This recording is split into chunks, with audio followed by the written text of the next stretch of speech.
Well, the first important thing to note in those guidelines is that there is no longer that timeline. Remember, we're talking about that May 1st deadline. Well, that is no longer written there. It's up to the states. There is that gating criteria. That's the beginning of this new three-phase process. And the gating criteria is mostly based on looking at the data, looking at the numbers, and seeing a decrease, a continuous decrease of the number of cases over a 14-day period of time. That's really what kicks off these three phases.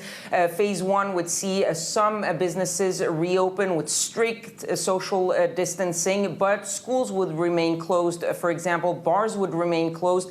Then you would have a second phase that would open up a little bit more with schools reopening, with some non-essential travel being allowed again. And finally, phase three would be pretty much the new normal, with still some measures of social distancing, but pretty much all businesses being able to get back on track. Of course, the important part of all of this is the testing, because to monitor all of that, you need to test, and that is really the key. There are some states, of course, if you look at the bottom of the table of the number of cases and deaths, states like Alaska, like Montana, North Dakota, that could be the first ones to come out and to start reopening. But again, you have to look at the testing, and you have to be able to show that there is that decrease, and be certain that your state is not having some cases that are not monitored.